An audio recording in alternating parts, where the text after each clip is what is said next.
Welcome to city 24/7 top debate. నేను సురేష్. సార్వత్రిక ఎన్నికల ఉత్కంఠకు నిన్నటితో తెరపడింది. అయితే ఎవరూ ఊహించినట్లు బీజేపీ మెజారిటీ మార్కు చేరుకోకపోవడమే ఇప్పుడు హాట్ టాపిక్. దాంతోపాటు ఇండియా కూటమి కూడా పోటాపోటీగా సీట్లు సాధించడం ఇక్కడ మరో ఆసక్తికర పరిణామం. బీజేపీకి పూర్తిస్థాయి మెజారిటీ దక్కకపోవడంతో నితీష్ కుమార్, చంద్రబాబు మద్దతు కీలకంగా మారింది. ఢిల్లీలో చంద్రబాబు, నితీష్ కుమారే ఇప్పుడు కింగ్ మేకర్స్. కొద్ది రోజుల కిందటి వరకు వారిని ఎవ్వరూ లెక్కలోకి కూడా తీసుకోలేదు. ఎన్నికలయ్యాక దేశ రాజకీయాలను శాసిస్తారని ఎవ్వరూ ఊహించి ఉండరు. కానీ ఇప్పుడు ఏకంగా దేశాన్ని ఏలే ప్రధానిని నిర్ణయించే పవర్ వారిద్దరి చేతిలో ఉంది. ఇదే సమయంలో ఇండియా కూటమి కూడా ప్రభుత్వ ఏర్పాటుపై మంతనాలు సాగిస్తోంది. ఎన్డీఏ మిత్రుల్లో కొందరైనా తమ వైపు వస్తారనే ఆశల పల్లకిలో వ్యవహరిస్తోంది. ఇప్పటికే కొందరు ఆ తరహా వ్యాఖ్యలు కూడా చేశారు. చంద్రబాబు ఇండియా కూటమిలో చేరతారని ఉద్ధవ్ ఠాక్రే లాంటి వారు వ్యాఖ్యానించారు. బీజేపీ వేధింపులకు గురైన వారంతా తమతో వస్తారని ఆశాభావం వ్యక్తం చేశారు. ఇలాంటి పరిస్థితుల్లో ఇండియా కూటమి వ్యూహం ఏంటన్నది ఉత్కంఠ రేపుతోంది. అయితే చంద్రబాబు, నితీష్ కూటమి ధర్మానికి కట్టుబడి ఎన్డీఏతో ఉంటే సరే, లేదంటే ఎన్డీఏ సర్కార్ ఖల్లాస్ అవడం ఖాయం. మరి కేంద్రంలో కింగ్ మేకర్గా మారిన చంద్రబాబు భవిష్యత్తులో పొత్తు ధర్మానికి కట్టుబడి ఉంటారా? ప్రత్యేక హోదా, విభజన హామీలు, రాజధాని నిర్మాణానికి నిధులు, పోలవరం పూర్తి చేయడం వంటి రాష్ట్ర ప్రయోజనాల కోసం సరికొత్త వ్యూహాలు ఏమైనా అమలు చేస్తారా అనేది ఉత్కంఠగా మారింది. ఇదే అంశంపై ఈరోజు చర్చలో పాల్గొంటున్నారు బీజేపీ నుంచి వేణు యాదవ్ గారు, అలాగే సిపిఎం సీనియర్ నాయకులు బాబురావు గారు, అలాగే ప్రముఖ అనలిస్ట్, సీనియర్ జర్నలిస్ట్ కోటేశ్వర గారు జాయిన్ అయ్యారు. మరి కాసేపట్లో కాంగ్రెస్ ప్రతినిధి బాలలక్ష్మి గారు కూడా జాయిన్ అవుతారు. కోటేశ్వర గారు నమస్తే అండి. సార్, ఆల్రెడీ ఇప్పుడు ప్రస్తుతం ఒక ఉత్కంఠమైనటువంటి వాతావరణం ఉంది ఢిల్లీలో. అటు ఎన్డీఏ కూటమి సంబంధించినటువంటి మీటింగ్ అయిపోయింది. అయితే కాసేపటి క్రితమే ఇండియా బ్లాక్కు సంబంధించినటువంటి మీటింగ్ కూడా జరుగుతున్నట్లుగా వార్తలు వస్తున్నాయి. అయితే ఇక్కడ ఒక కీలకంగా మారినటువంటి చంద్రబాబు, నితీష్లు వీరిద్దరూ కూడా కరెక్ట్గా ఎలక్షన్స్ బిఫోర్ కూటమిలోకి ఎంటర్ అవడం జరిగింది. ఇప్పుడు వారి ద్వారానే ఒక బీజేపీకి ఒక ఆక్సిజన్ అందినట్లుగా అయింది. 293 దగ్గర ఆగిపోయింది ఎన్డీఏ పైన. సొంతంగా ప్రభుత్వాన్ని ఏర్పాటు చేసే అవకాశం బీజేపీకి లేదు. 240 దగ్గర ఆగిపోయింది. కాబట్టి ఇటు ఇండియా బ్లాక్ కూడా 230 పైచిలకు సీట్లు సాధించి తన ఆధిక్యతను ఎంతో కొంత పెంచుకోగలిగింది. ఈ పరిస్థితుల్లో ఎన్డీఏకే మొదటి అవకాశం వస్తుంది, దాంట్లో డౌట్ ఏం లేదు. కాకపోతే క్రూషియల్గా మారినటువంటి టీడీపీ అంటే చంద్రబాబు, నితీష్ కుమార్లు ఏ రకమైనటువంటి వారికి ప్రాధాన్యత లభించబోతోంది ఎన్డీఏలోని. ఒక పక్కన ఉద్ధవ్ ఠాక్రే లాంటి వాళ్ళు అయితే ఇండియా కూటమిలోకి వస్తారు. చంద్రబాబు ఆయన కూడా బీజేపీ వేధింపులకు గురైన వాడే, కాబట్టి అటువంటి వారంతా వస్తారంటున్నారు. కానీ ఆయన కుండబద్దలు కొట్టేశాడు చంద్రబాబు నాయుడు. నేను ఎన్డీఏలో ఉన్నాను, ఎన్డీఏలో ఉండబోతున్నానని చెప్పేసి. ఎన్డీఏ కన్వీనర్గా కూడా మరోసారి 25 సంవత్సరాల తర్వాత ఆయనకి మరో అవకాశం కూడా వస్తున్నట్లుగా తెలుస్తోంది. సరే, ఆయనకి పదవి రావడం, ఎన్డీఏ కన్వీనర్ అవ్వడం ఒక ఎత్తు అయితే, దానివల్ల రాష్ట్రానికి ఏంటి ప్రయోజనం, రాష్ట్ర ప్రయోజనాల పరిస్థితి ఏంటి అనేది ఇప్పుడు ఒక ప్రశ్న. కాబట్టి ఇదొక మంచి తరుణం, మంచి అవకాశం మన ఆంధ్రప్రదేశ్ ప్రయోజనాల దృష్ట్యా, అలాగే తెలుగుదేశం పార్టీ భవిష్యత్తు దృష్ట్యా కూడా పాతుకుపోవాలంటే. ఎందుకంటే ఎప్పుడైతే రాష్ట్రానికి అటువంటి ప్రయోజనాలు గత 10 సంవత్సరాలుగా రానటువంటి ప్రయోజనాలు ఈరోజు కనుక కొత్తగా ఏర్పడినటువంటి ప్రభుత్వ నేతృత్వంలో చంద్రబాబు గారిని తీసుకొస్తే అది ఖచ్చితంగా పాజిటివ్ ఇంపాక్ట్ అవుతుంది. అది లాంగ్ టర్మ్గా ఆ పార్టీకి ఒక స్ట్రాంగ్ హోల్డ్ అవుతుంది. ఈ పరిస్థితుల్లో చంద్రబాబు యొక్క ఆయన పొలిటికల్ కెరీర్ని చూస్తే ఆ రకమైన డిమాండ్ చేసే పరిస్థితి ఉన్నప్పుడు అటువంటి తరుణం, అటువంటి అవకాశాన్ని ఆయన ఉపయోగించుకునే అవకాశం ఎంతవరకు ఉందంటారు సార్ కోటేశ్వర గారు? గతంలో ఎన్డీఏ కన్వీనర్గా చంద్రబాబు నాయుడు గారు పనిచేశారు. కీలకమైనటువంటి వాజ్పేయి సర్కార్కి మద్దతు ఇచ్చారు.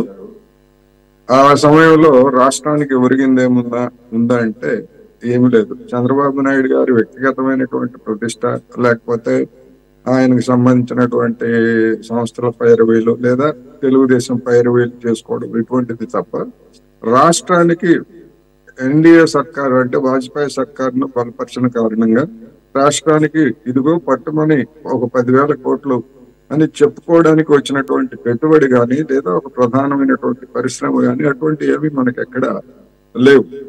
అందుకని ఆ రోజు ఉన్నటువంటి సిచ్యువేషన్ కి ఈ రోజు ఉన్నటువంటి సిచ్యువేషన్ కి పూర్తిగా డిఫరెంట్ గా ఉన్నదనేది ముందు మనం గమనించాలి.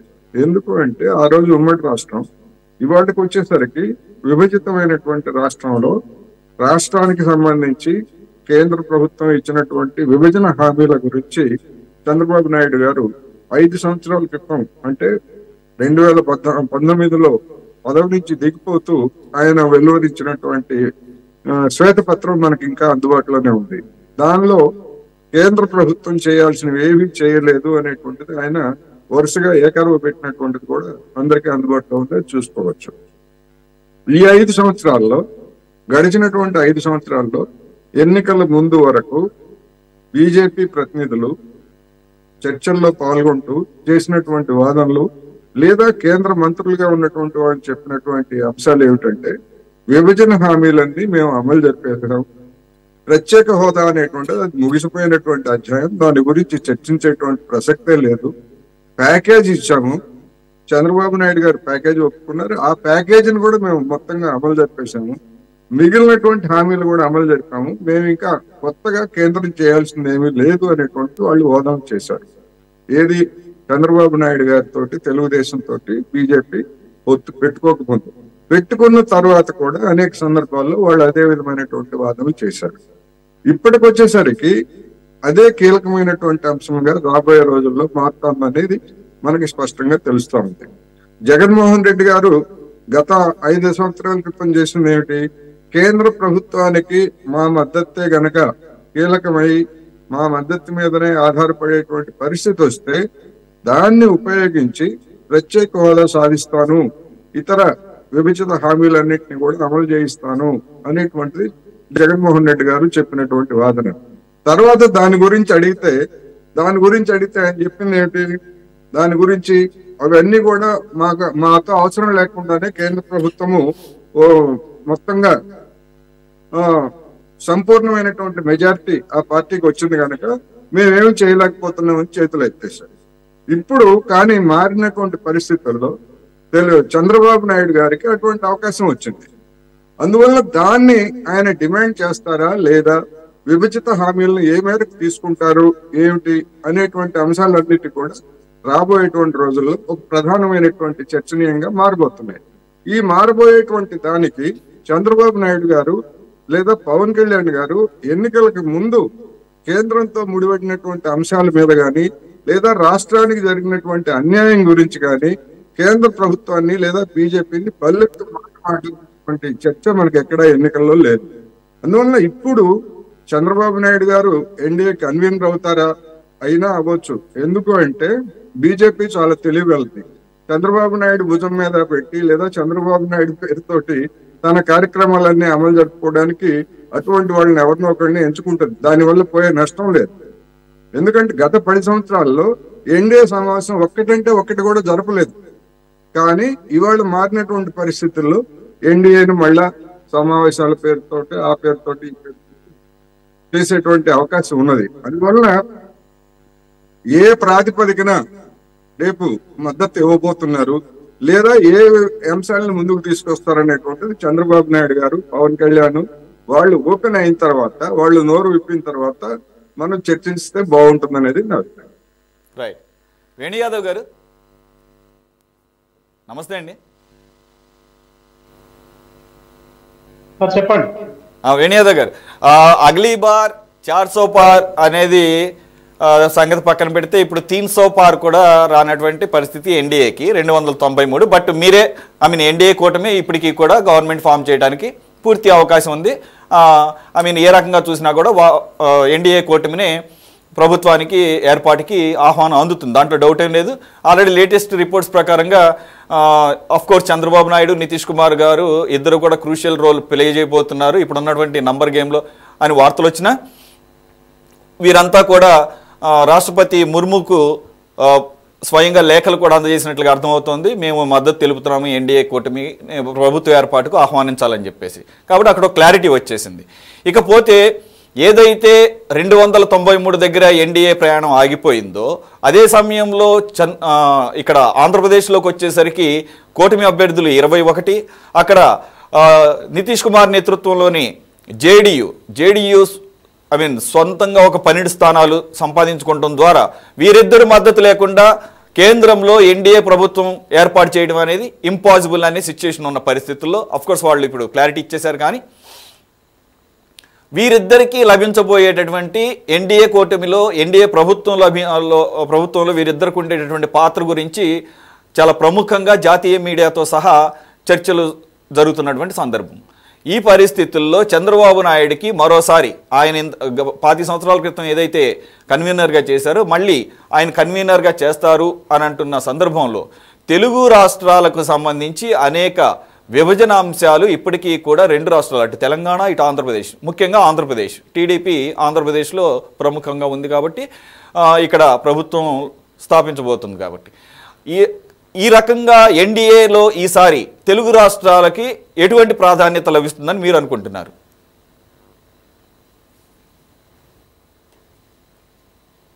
ప్యానెల్ ఉన్నటువంటి పెద్దలకు, అదేవిధంగా సురేష్ గారికి, సిటీ 24x7 ప్రేక్షకులకు శుభ సాయంత్రం.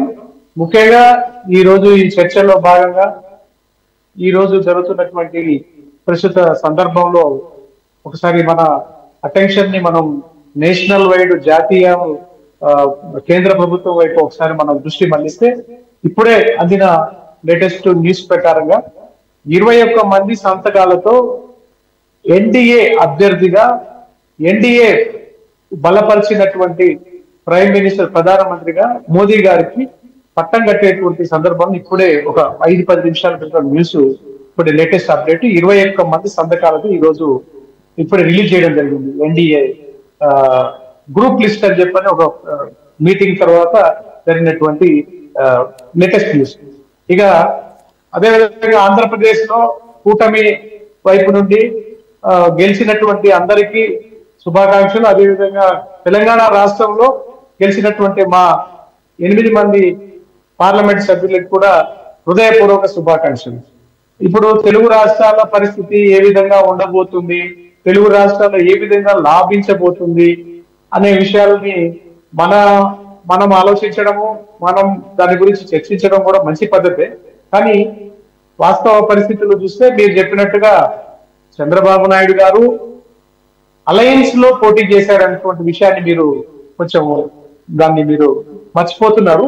చంద్రబాబు నాయుడు గారు కూటమి ద్వారా భారతీయ జనతా పార్టీ, అదేవిధంగా జనసేన పార్టీ కలిసి ఆంధ్రప్రదేశ్ లో పోటీ చేసినటువంటి సందర్భాన్ని మీరు ఎన్నికల ముందు అలయన్స్ పెట్టుకొని పార్టీలు చేసినటువంటి సందర్భాన్ని మీరు ఒకసారి దాన్ని మీరు వెళ్ళి గుర్తు చేస్తున్నారు. ఇక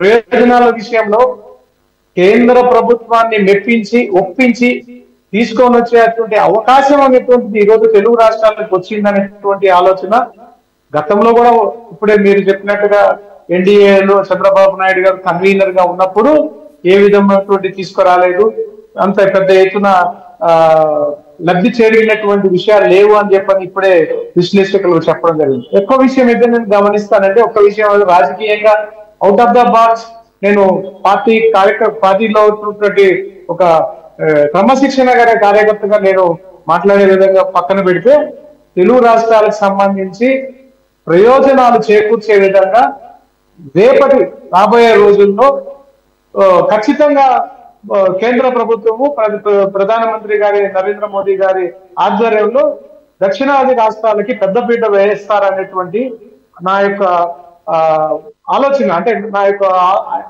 నా వ్యక్తిగత అభిప్రాయం చెప్తున్నాను, పార్టీకి సంబంధించినటువంటి అభిప్రాయం కాదు ఇది. ఆలోచన ఉంది. ఎందుకంటే దక్షిణాది రాష్ట్రాల్లో ఈ రోజు మెండుగా ఈ రోజు తెలంగాణలో కానివ్వండి, అదే విధంగా ఆంధ్రప్రదేశ్ లో కానివ్వండి, కూటమి ద్వారా కానివ్వండి, అదే విధంగా కేరళలో కూడా ఈ రోజు మనము భారతీయ జనతా పార్టీ ఈ రోజు వచ్చినటువంటి సందర్భం. అదే విధంగా దక్షిణాది రాష్ట్రాల్లో కర్ణాటకలో కానివ్వండి, ఇవన్నీ కూడా కొన్ని బేరీజు వేసుకొని ప్రియతమ ప్రధాని నరేంద్ర మోదీ గారి కేంద్ర ప్రభుత్వం దక్షిణాది రాష్ట్రాలతో, ఉత్తరాది రాష్ట్రాలతో ఏ విధమైనటువంటి అభివృద్ధి పథకాలు కానీ, అభివృద్ధికి సంబంధించినటువంటి విషయాల్లో కానీ, అంశాల్లో కానీ పరిగణనలో తీసుకొని చేస్తున్నటువంటి ఆ అభివృద్ధిని దక్షిణాది రాష్ట్రాల్లో కూడా అదే విధమైనటువంటి సందర్భంలో రావచ్చని, రాబోతున్నాయని నేనైతే మనస్ఫూర్తిగా నేను ఎక్స్పెక్ట్ చేస్తున్నాను. నా ఆలోచన. ఇక పార్టీ ఆలోచన, పార్టీకి సంబంధించినటువంటి నాయకులు అడిగే విధానం, చంద్రబాబు నాయుడు గారు కానివ్వండి, అదే విధంగా పవన్ కళ్యాణ్ గారు కానివ్వండి, అదేవిధంగా ఆంధ్రప్రదేశ్ సంబంధించినటువంటి మా భారతీయ జనతా పార్టీ అధ్యక్షులు పురంధీశ్వర్ గారు కానివ్వండి, అదేవిధంగా తెలంగాణలో కిషన్ రెడ్డి గారు, పెద్దలు చాలా మంది ఉన్నారు. వాళ్ళకి సంబంధించినటువంటి ఆలోచనలో వాళ్ళు రాష్ట్రానికి ఏ విధమైనటువంటి నిధులు తేగలరు అనేటువంటి వాళ్ళ మనసులో వాళ్ళు చర్చించుకొని వాళ్ళు రాష్ట్రానికి ఏ విధమైనటువంటి పెద్దపీట వేసే అంశంలో ఎప్పుడు కూడా గతంలో కానివ్వండి, రేపటి రోజున కానీ కొంచెం ఎక్కువ ఆలోచిస్తారని కూడా నేను ఈ సందర్భంగా తెలియజేస్తున్నాను. Hello, okay, right. Sorry Baburao గారు, సార్ ఏపీకి సంబంధించి ఇది ఒక గోల్డెన్ ఆపర్చునిటీ కాబట్టి చంద్రబాబు నాయుడు గారు ఎన్డీఏలో కీలక పాత్ర పోషించబోయే ఈ తరుణంలో రాష్ట్రానికి రావాల్సినవి అనేకం పెండింగ్లో ఉన్నాయి. ప్రత్యేక హోదా విషయం ఒకటైతే స్టీల్ ప్లాంట్ ప్రైవేటీకరణ ఆపటం అనేది ఒకటి, అలాగే మెట్రో ఉంది, విజయవాడ విశాఖ మెట్రో ఉంది, అలాగే కడప స్టీల్ ప్లాంట్ ఉంది, అలాగే చాలా విశాఖ చెన్నై కారిడార్, ఇటువంటి చాలా ఉన్నాయి. ఇవన్నిటిని సాకారం చేసుకోవాల్సినటువంటి తరుణం. అలాగే ఆల్రెడీ గత ప్రభుత్వం వైసీపీ అనేక అప్పులు చేసిందని చెప్పేసి అంటున్నారు. కాబట్టి అసలు అలాగే చంద్రబాబు నాయుడు గారు హయాంలో నేతృత్వంలోని టీడీపీ కూడా ఈవెన్ వైసీపీకి మించినటువంటి హామీలు ఇవ్వడం జరిగింది. ఈ పథకాలు వీటన్నిటికీ మోర్ దాన్ డబుల్ అవుతుంది అని చెప్పేసి ఎక్స్పెండిచర్ అనుకుంటున్నటువంటి ఈ తరుణంలో మరి ఎన్డీఏలో ఒక పక్కన కీలక పాత్ర పోషించబోతూ మరి ఈ డిమాండ్స్ అన్ని నెరవేర్చుకునే అవకాశం ఎంతవరకు ఉందంటారు, మీ అబ్జర్వేషన్? అందరికీ నమస్కారం అండి. ఇప్పుడు రాష్ట్రానికి, ఆంధ్రప్రదేశ్కి, తెలుగు రాష్ట్రాలకి ఏమి జరగబోతుంది, ఏమి జరగాలి అనేది ఒక చర్చ. రెండోది, ఇందాక బీజేపీ ప్రతినిధి వేణు యాదవ్ గారు చెప్పారు, మాది ముందుగానే ఏర్పాటు చేసుకున్న పొత్తు అని గుర్తుంచుకోవాలి. నిజమే, కానీ ఆ సందర్భంలోనే, పొత్తు సందర్భంలో చంద్రబాబు నాయుడు గారు చెప్పింది ఆంధ్రప్రదేశ్కి న్యాయం చేయించడం కోసం మేము పొత్తు పెట్టుకుంటున్నాం, అలాగే విభజితమైనటువంటి ఆంధ్రప్రదేశ్కి నిధులు సాధించడం కోసం ఈ పొత్తు పెట్టుకుంటున్నాం, అలాగే లౌకిక తత్వానికి ఎటువంటి ఇబ్బంది వచ్చినా సరే మేము రాజీ పడేటువంటి ప్రశ్న లేదు అని పవన్ కళ్యాణ్ గారు, చంద్రబాబు గారు ఇద్దరు చెప్పారు. కాబట్టి ఇక్కడ రెండు విషయాలు ఉన్నాయి. జాతీయ స్థాయిలో నరేంద్ర మోడీ గారికి, బీజేపీకి 400, 370 అన్నది సీట్లు తగ్గిపోయి మెజారిటీ సాధించడానికి కాకుండా సుమారుగా 63 స్థానాలు గతం కంటే తగ్గిపోయింది. తగ్గిపోయిన ఈ నేపథ్యంలో వారు వాస్తవంగా చెప్పాలంటే సింగిల్ లార్జెస్ట్ పార్టీగా రావచ్చు, కానీ మెజారిటీ సాధించలేని పార్టీగా 400 వాళ్లే టార్గెట్ పెట్టుకున్నారు, వేరే ఎవరో పెట్టలా. కాబట్టి వాళ్ళ టార్గెట్ ని సాధించడంలో వాళ్ళు విఫలం చెందారు, వాళ్ళు ఓటమి చెందారు అనే విషయం కూడా సింగిల్ లార్జెస్ట్ పార్టీగా గుర్తిస్తూనే ఈ పని కూడా చేయాలి. అలాగే నరేంద్ర మోడీ గ్యారంటీ, మోడీ గారు దేశానికి ఏం చేయబోతున్నారు, వాళ్లే మోడీ గారు చుట్టూ వాళ్ళ కూటమిని, వాళ్ళ పార్టీని తిప్పారు. కాబట్టి ఇది పార్టీ పరంగానే కాకుండా వ్యక్తిగతంగా కూడా ప్రధానమంత్రి హోదాలో ఉన్న నరేంద్ర మోడీ గారిని చాలా మంది ప్రజలు గతం కంటే తిరస్కరించి వాళ్ళ బలాన్ని తగ్గించారు. ఇది కూడా ఒక రకమైనటువంటి హెచ్చరికగానే బీజేపీ కానీ, మోడీ గారు కానీ, ఎన్డీఏ కూటమి కానీ తీసుకోవాలి. ఈ నేపథ్యంలో ఇవాళ ఆంధ్రప్రదేశ్కి చాలా అంశాలు ఉన్నాయి. గతంలో కూడా 2014 నుండి 2018 వరకు ఎన్డీఏలో మంత్రి పదవులు తీసుకుని తెలుగుదేశం కూడా ఉంది, ఆంధ్రప్రదేశ్లో కూడా బీజేపీ గవర్నమెంట్ లో ఉంది. ఆ 4 ఏళ్లలో ఎన్డీఏ ప్రభుత్వం రాష్ట్రానికి మేలు చేయటంలో, నిధులు ఇవ్వటంలో వైఫల్యం చెందిందని చంద్రబాబు నాయుడు గారు ఆ రోజు 2019 ఎన్నికల్లో చెప్పారు. కాబట్టి ఆ నేపథ్యాన్ని దృష్టిలో పెట్టుకున్నప్పుడు ఆంధ్రప్రదేశ్కి ఒకటి రాజధాని అమరావతి. బీజేపీ తెలుగుదేశం ఉమ్మడి ప్రభుత్వం రాష్ట్రంలో ఉన్నప్పుడే 42,000 కోట్ల రూపాయలు నిధులు ఇవ్వాలి అని డీటెయిల్డ్ ప్రాజెక్ట్ రిపోర్ట్ కేంద్రానికి పంపించారు. ఎవరో పంపల, వాళ్లే పంపారు. కాబట్టి దానికి నిధులు ఇవ్వాల్సిన బాధ్యత ప్రభుత్వం మీద ఉంది. రెండోది, విశాఖపట్నం స్టీల్ ప్లాంట్ కి మేము రక్షించుకుంటాం, ప్రభుత్వ రంగంలో ఉంచుతాము అని కూడా టీడీపీ జనసేన హామీ ఇచ్చారు. దాన్ని వాళ్ళ ప్రధానమంత్రి చేత అలాగే ఎన్డీఏ ద్వారా ఆ నిర్ణయాన్ని ప్రకటించాల్సిన అవసరం కూడా ఉంటుంది. మూడో విషయం ప్రత్యేక హోదా. ప్రత్యేక హోదా బీజేపీ వాళ్ళు ముగిసిన అధ్యాయం అన్నా తెలుగుదేశం మా ఎజెండాలో ఉంది, మాది ముఖ్యమైనదేనని ఎన్నికల ముందు కూడా చెప్పారు. కాబట్టి వాళ్ళ దాన్ని కూడా ఈరోజు చెప్తారు. వెనకబడిన ప్రాంతాలైన ఉత్తరాంధ్ర, రాయలసీమ ప్యాకేజీకి సంబంధించి, ఇంకా మెట్రో రైలుకి సంబంధించి ఇతర అనేక రకాలైనటువంటి ఎజెండాని ఈ రోజు వచ్చిన అవకాశాన్ని వినియోగించుకుని రాష్ట్రానికి మేలు చేయాలి. కొద్దిమంది రాష్ట్రానికి మేలు చేయాలంటే బీజేపీ చెయ్యదు కాబట్టి, గతంలో చెయ్యలేదు కాబట్టి మీరు ఎన్డీఏకి మద్దతునివ్వకూడదు, ఇండియా బ్లాక్ కి మద్దతునివ్వాలి అని వడ్డే శోభరామేశ్వరరావు గారు లాంటి ప్రముఖులు లేఖ రాశారు. రాష్ట్రంలో కొంతమంది కోరుకుంటున్నారు. సరే, అది వాళ్ళు ఏం చేస్తారనేది, వాళ్ళు ఎన్డీఏకి మద్దతునిస్తున్నట్టుగా వాళ్ళు ఎన్డీఏలో ఉన్నాం కాబట్టి వారికే మద్దతు చెప్పారు. అది వాళ్ళ పార్టీ నిర్ణయం. కాబట్టి ఇటువంటి విషయాల్లో స్పష్టత ఉండాలి. ఇదే కాకుండా ఇందాక చంద్రబాబు నాయుడు గారు మాట్లాడింది కూడా ప్లే చేశారు. ఇది పార్టీల ఓటమి కంటే అహంకారం అన్నటువంటి మీద ఓటమి ఆంధ్రప్రదేశ్ లో జరిగింది అని. నిజమే, అహంకారం, నిరంకుశత్వం, నిర్బంధం, ఇటువంటి అనేక అంశాలు ఉన్నాయి. ఈ అంశాలు ఆంధ్రప్రదేశ్ లో జగన్ ప్రభుత్వాన్ని ఓడించడమే కాదు, ఇదే రకమైన విధానాన్ని కేంద్రంలో నరేంద్ర మోడీ గారు 10 ఏళ్ల నుంచి అవలంబిస్తున్నారు. గతంలో చంద్రబాబు నాయుడు గారు కూడా ఇదే చెప్పారు. మరి అటువంటప్పుడు మరి మీరు ఇక్కడ ఓటమే కాదు, ఉత్తరప్రదేశ్ లో బీజేపీ రాష్ట్రంలో కేంద్రంలో ఉన్న సీట్లు తగ్గినాయి, హర్యానాలో తగ్గినాయి, అలాగే రాజస్థాన్ లో తగ్గినటువంటి సీట్లు ఉన్నాయి, దేశం మొత్తం మీద తగ్గిన సీట్లు ఉన్నాయి. ఇది ఒక హెచ్చరిక.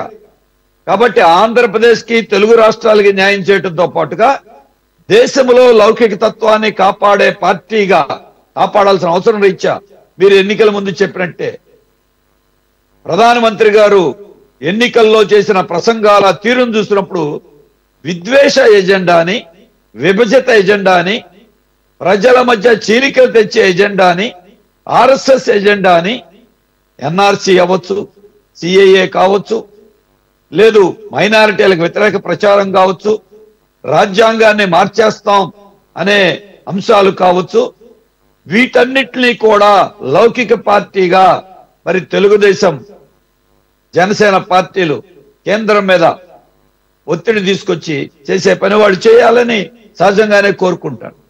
అలాగే ఆంధ్రప్రదేశ్ కి న్యాయం జరగటం, తెలుగు రాష్ట్రాలకి ప్రభుత్వం ఇవ్వటం మొదటితో పాటుగా ఫెడరల్ విధానానికి లోబడి రాష్ట్రాల హక్కులు లేకుండా చేస్తున్నారు ఇప్పుడు. కాబట్టి ఆ రాష్ట్రాల హక్కుల విషయంలో అది తెలుగు రాష్ట్రాలతో పాటుగా దేశం మొత్తం మీద ఉండేటువంటి రాష్ట్రాలకి హక్కుల విషయంలో గతంలో ఉన్నటువంటి 10 ఏళ్ల మోడీ గారి ప్రభుత్వం చాలా కుదించేసింది. అదే అందరూ పార్టీలకు అతీతంగా కూడా చెప్పారు. దాన్ని వాళ్ళ కేంద్రంలో మీరు బాధ్యతలు తీసుకున్నట్లయితే ఆ ప్రభుత్వాన్ని బలపరుస్తామంటే నిర్ణయం తీసుకుంటే ఈ విషయాల మీద కూడా ఖచ్చితంగా ఈరోజు అవకాశం కూడా ఉంది. కాబట్టి వాటిల్లో కూడా చేయాలి. రాష్ట్రంలో నిర్బంధం ఎలాగో కేంద్రంలో ఉన్న ప్రభుత్వం గవర్నర్ల పాత్రను ఉపయోగించి రాష్ట్రాల మీద పెత్తనం చేస్తుందని చాలా రాష్ట్రాల ముఖ్యమంత్రులు చెప్పారు. అలాగే రాష్ట్రంలో సిబిసిఐడిని వాడినట్టే కేంద్రంలో సిబిఐని, ఈడీని వాడి రాష్ట్రాల ముఖ్యమంత్రులను అరెస్ట్ చేయటం. మరి చంద్రబాబు నాయుడు గారు అరెస్ట్ చాలా తప్పు. ఇక్కడ కేజ్రీవాల్ గారు కావచ్చు, సోరేంద్ర కావచ్చు, ఇవాళ ప్రతిపక్షాల మీద దాడి చేస్తున్నప్పుడు వీటిల్ని కూడా చేయాలి. అందుకే ఆంధ్రప్రదేశ్ కి న్యాయం ప్రధానమైందైనా రాష్ట్రాలకి న్యాయం చేయటం, దేశంలో ఉన్న రాజ్యాంగాన్ని, వ్యవస్థల్ని కాపాడటం, అహంకారం, నిరంకుశ విధానాలు విడనాడటం అనేటువంటి అంశాలు కూడా చాలా కీలకంగా ఈరోజు దేశవ్యాప్తంగా అటు ఓటర్లు తీర్పులో అది రిఫ్లెక్ట్ అవుతా ఉంది, ఆంధ్రప్రదేశ్ ఓటర్ల తీర్పులో కూడా అది రిఫ్లెక్ట్ అయింది. ఆంధ్రప్రదేశ్లో బీజేపీ పొత్తులో ఉన్నమాట నిజమే, కానీ పార్లమెంట్కి 6 సీట్లు పోటీ చేస్తే బీజేపీ 3 సీట్లు ఓడిపోయింది. అరకులోను, తిరుపతిలోను, రాజంపేటలోను. ఆ నియోజకవర్గాల్లో అసెంబ్లీలో టీడీపీ వాళ్ళు గెలిచిన, పార్లమెంట్లో మాత్రం బీజేపీ ఓడిపోయింది. కాబట్టి దాంట్లో కూడా ఎందుకు ఆంధ్రప్రదేశ్ ప్రజలు 3 ఎంపీ స్థానాలను బీజేపీని తిరస్కరించాలనే విషయాలు కూడా దృష్టిలో పెట్టుకున్నప్పుడు ఇవన్నీ ముందున్నాయి. వాటిని దృష్టిలో పెట్టుకుని ప్రజలు, తెలుగుదేశం, జనసేన పార్టీలు కూడా వ్యవహరిస్తారని ప్రజలు ఎదురు చూస్తున్నారు. రిజల్ట్స్తో పోల్చుకుంటే ఖచ్చితంగా ఎన్డీఏకి ఒక వార్నింగ్ బెల్స్ ప్రజలు ఇచ్చారు. అలాగే ఇండియా బ్లాక్కు ఒక ఎంకరేజ్మెంట్ కూడా కల్పించారు. ఓవరాల్గా ఒక మిక్స్డ్ ఒపీనియన్ ఇచ్చారు. ప్రధానమంత్రిగా మోదీకి మరోసారి అవకాశం కల్పించే మార్క్ అక్కడ కనపడుతున్నా కానీ at the same time check పెడుతూ ఒక బలమైన ప్రతిపక్షం ఉండేటట్టుగా వన్ సైడెడ్ కాకుండా అవకాశం కల్పించారు ఇండియా బ్లాక్ తరఫున అనేది మనకు క్లియర్గా అర్థమవుతుంది. అందు గురించే ఇప్పుడు ఇండియా బ్లాక్ కూడా కొంత అవకాశం ఏమన్నా ఉందా గవర్నమెంట్ ఫామ్ చేయటం అనే దాని మీద కూడా కసరత్తు చేస్తున్నటువంటి పరిస్థితుల్లో ఇందాక వేణు యాదవ్ గారు చెప్పినట్లు కరెక్టే. ఇది మోరల్గా చూసినా కానీ అది కరెక్ట్ కాదు. టీడీపీ చంద్రబాబు నాయుడు ఎన్డీఏలోనే కొనసాగడానికి ఎక్కువ అవకాశం ఉంది, అదే ఆయన ప్రకటించారు కూడా. ప్రీపోల్ అలయన్స్ అయినా కానీ నితీష్ కుమార్గా పరిస్థితి చూసినా కానీ నితీష్ కుమార్ గతంలో 5 సార్లు కూటమిలు మారినటువంటి పరిస్థితి. ఆయన కొంత సొంత ప్రయోజనాల కోసం ఆలోచిస్తారనే రికార్డు కూడా ఆయనకుంది. ఈ పరిస్థితుల్లో తమ రాష్ట్ర ప్రయోజనాల కోసం ఇండియా బ్లాక్ వైపు అవకాశం ఫ్యూచర్లో అయినా ఏమైనా అవకాశం ఉందా? ఆ రకంగా ఏమన్నా అడుగులు పడే అవకాశం ఉందా?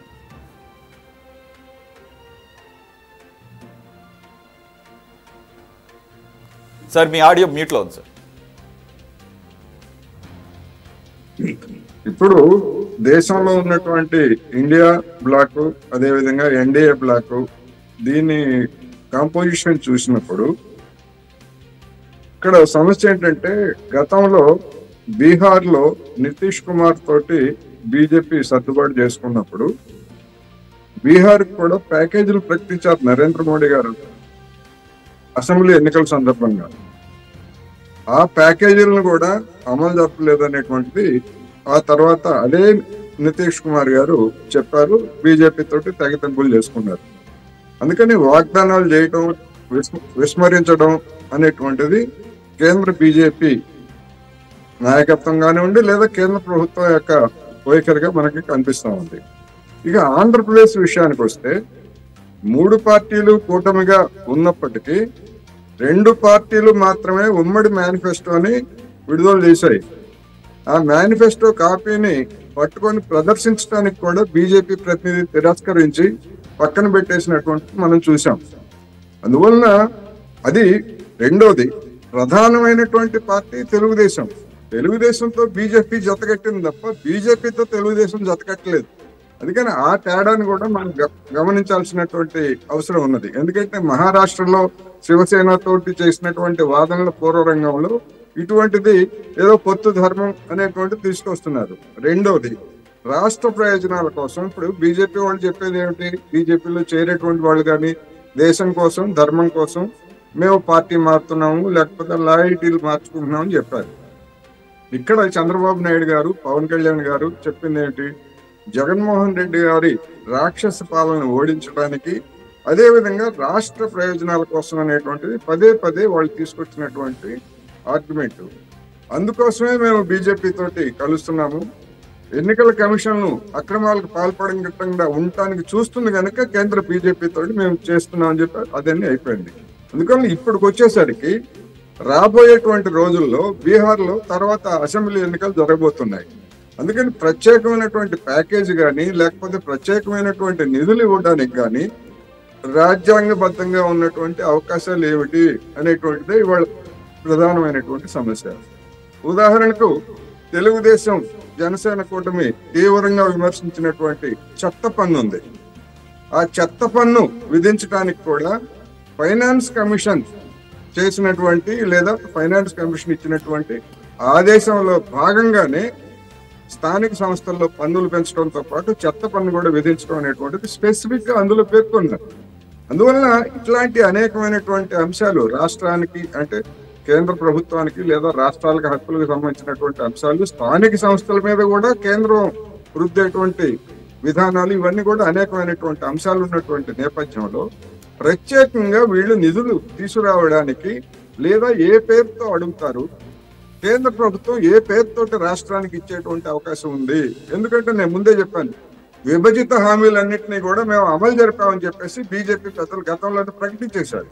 ఇప్పుడు దాన్ని మళ్ళా ఇప్పుడు తమ ప్రభుత్వం లేదా తమ మద్దతు ఇచ్చినటువంటి ప్రభుత్వం అధికారంలోకి వచ్చింది కనుక దానికి భిన్నంగా ఏమన్నా మాట్లాడతారా? ఒకవేళ మాట్లాడేట్లయితే ఇక్కడే కాదు, ఉదాహరణకి రైల్వే జోన్ గత 10 సంవత్సరాలుగా, విశాఖ రైల్వే జోన్ గత 10 సంవత్సరాలుగా కార్యరూపం ధరించకపోవడానికి ప్రధానమైనటువంటి కారణం ఏమిటంటే ఒరిస్సాలో ఉన్నటువంటి బీజేపీ రాజకీయంగా దాన్ని వ్యతిరేకిస్తూ ఉంది. ఇప్పుడు ఆ ఒరిస్సాలో కూడా బీజేపీ ప్రభుత్వమే అధికారానికి వచ్చింది. అందువలన మరింతగా ఆ రైల్వే జోన్ కు వ్యతిరేకత తెలిపేటువంటి అవకాశాలను కూడా మనం తోసిపుచ్చలేము. వాటన్నింటినీ పక్కన పెట్టేసి లేదా ప్రత్యేకమైనటువంటి ప్యాకేజీ కనుక ఇవ్వాల్సి వస్తే ఫస్ట్ నితీష్ కుమార్ ముందు వరుసలో ఉంటారు. ఎందుకంటే నేను మళ్ళా అసెంబ్లీ ఎన్నికలకు వెంటనే వెళ్ళాలి, ఈ ప్యాకేజీ లేకపోతే మీరు నేను అందరం మునిగిపోతా ఉంటారు. మరి నితీష్ కుమార్ కి ఆ విధమైనటువంటిది ఇస్తారా, లేకపోతే చంద్రబాబు నాయుడు గారు కీలకమైనటువంటి ఒక మద్దతుదారుగా ఉన్నందువలన ఈయనకిస్తారా, లేదా ఇప్పుడు మళ్ళా మహారాష్ట్రలో తగిలినటువంటి ఎదురు దెబ్బల పూర్వరంగంలో మహారాష్ట్రకి ఏమన్నా ప్రత్యేకమైనటువంటి నిధులు ఇస్తారా?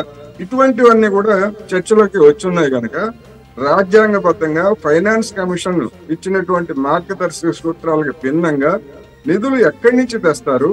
గతంలో గడిచినటువంటి 10 సంవత్సరాల్లో ఏ రాష్ట్రానికైనా ఆ విధంగా నిధులు ఇచ్చినటువంటి దాఖలాలు ఉన్నాయా అంటే ఏ రాష్ట్రానికి అదనంగా నిధులు ఇచ్చినటువంటి దాఖలాలు లేవు.